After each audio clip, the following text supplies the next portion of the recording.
Mga kababayan, China intentionally hit Philippine ship. So, talagaan niya, Mr. Maravilla, sinadya. Of course, sinadya po. Unang-una, napakalayo nila, China, yung distansya ng Ayungin Shoal. Nagsadya talaga sila papuntang Ayungin Shoal para harangin intentionally at kamkamin yung ating territory. Malinaw pa sa sikat ng haring amang araw, ika nga, mga kababayan. And this time, yung pagiging agresibo nila, yung aggression against us, in-intensify nila, mga kababayan. Kumusta naman anya, Mr. Maravilla, si Inday? Nasa Quezon City Circle po si Inday, oh. Love Quezon City Memorial Circle. Inday, last week, mga kababayan, lumulutang-lutang sa sa kabundukan ng Mount Apo. Umakyat sa Mount Apo si Inday, mga kababayan. Ngayon, nandun sa sa Quezon City Memorial Circle po, namimitas ng halaman. Napiling halaman, snake plant. What? Ngayon po si Inday, one day ago, Love Quezon City Memorial Circle, Quezon City. Kamakailan lang nagdesisyon ako na maglagay ng maraming halaman sa loob ng bahay para mabigyan ito ng vibe. Na parang nasa gubat. Hindi lang pampaganda, nakakatulong din ang mga halaman sa paglinis ng hangin sa pamamagitan ng paggawa ng oxygen. Nagpaparelax, mga kababayan, si Inday. Hindi siya po affected ng nangyayari sa West Philippine Sea. Talagaan niya, Mr. Maravillas, confirm yata yung pagsapi ng espiritu ni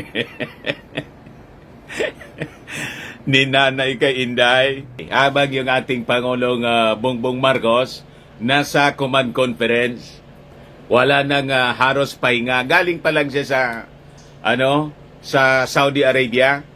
Dire-diretso na yung kanyang pagtrabaho para maghanda po tayo sa mga dapat nating gawin. Pero yung mga operational aspect po ng ating gobyerno na mga dapat na gawin, hindi na po siyempre binabanggit ng ating pamahalaan. Yan ang sinabi ni Gibo.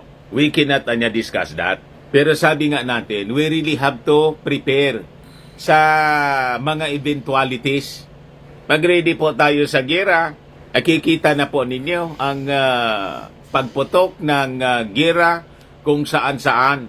We have an active war sa Ukraine. In this time, mga kababayan, sa Israel. At itong mga Chinese, ayaw tayong tantanan. Gusto yata tayong idamay sa kanilang ambisyon para sa sa pagbawi nila ng Taiwan. So we will be forced to defend. Sabi nga po sa Bible, sa Joel 3, chapter 3, verse 9 to 10, proclaim this among the nations, prepare for war, wake up the mighty men, let all the men of war draw near, let them come up, beat your plowshares into swords, and your pruning hooks into spears. Let the weak say, I am strong.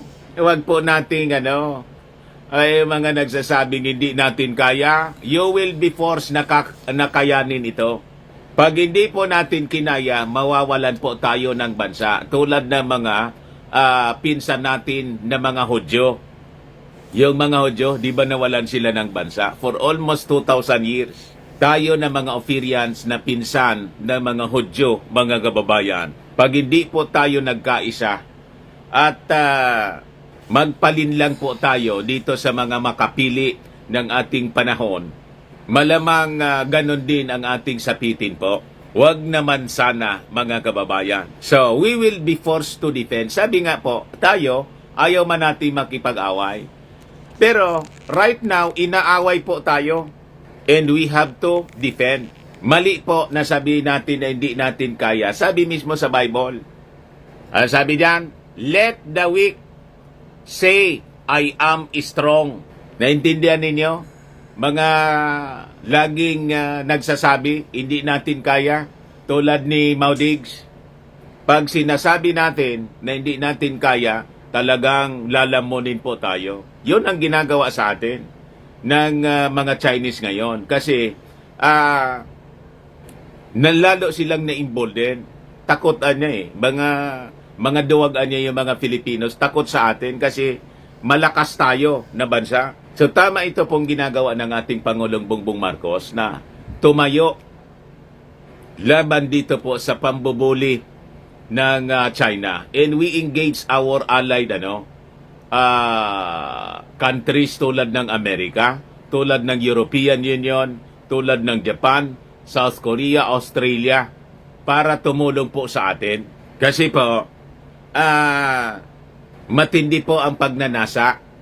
Alam ba ninyo na ang dahilan ng conflicts, quarrels, wars ay ang pagnanasa ng hindi sa kanya? Tulad ng nangyayari dito sa West Philippine Sea, kahit sa Israel po. Ganon. Ang pinag-aawayan po, the land of Palestine, na binigay ng Diyos sa mga Hudyo. Yun ang pinag-aagawan doon po, lupa. Sa atin ganon din po, territory. Yung teritoryo, mga kababayan, na hindi kanila, atin, malinaw, inaward sa atin. At atin man talaga po, historically. Mas nauna po tayo sa mga Chinese. Alam ba ninyo, this is the land of fear, the land of creation. Wala pa yung mga China. Nauna pa tayo sa mga dynasty nila. Kaya sabi ko nga, simulan na natin ang pagre-research ng ating pinagmulan. Yung proposal po in Congress ni Dan Fernandez about the land of fear. Seryosohin po ninyo, mga congressmen, ang pagre-research ng ating ancient history. Ano daw yung kausa ng away? Sabi sa James 4, chapter 1, chapter 4, verse 1 to 2. What causes conflicts and quarrels among you? Don't they come from the passions at war within you? You crave what you do not have. You kill in covet, but are unable to obtain it. You quarrel in fight. Ayan po, mga kababayan, ang ginagawa ng mga Chinese sa atin. Nagnanasa sila ng hindi kanila. And because of that, you have to, to defend. We have to defend. Tama, sige po, magkaisa po tayo. Paano niya, Mr. Maravillas, yung nagpo-programa doon sa gikan sa China? Para sa China. Kaya nga po, ulit-ulit sinasabi natin, we have to reject them. Huwag kayong makikinig sa mga propaganda nila. Ayan man lang po. Baka lang gusto ninyo po itong itry, Fear Match Firming and Lifting Cream. Pinapahid po sa mga pulses in affected area. Mainam po sa paninigas ng mga kaso-kasuan. Ito naman po, Automax Revitalizing Serum. Sa mukha naman yung application, mga kababayan. You will look 10 years younger than your age. Sa mga cancer patients naman po, try po ninyo ito. Nengxia Red Mix Fruit Drink. Hindi man po siya gamot, food supplement po siya. Kaya lang, gawa siya, mga kababayan, sa goji berry. Yung goji berry may anti-cancer properties. Ayos, yung mga inquiries po ninyo, dumiritso na lang kayo sa aming messenger sa Facebook para masagot namin agad. Ayos, ako po si Dante Maravillas. Bye-bye po. God bless.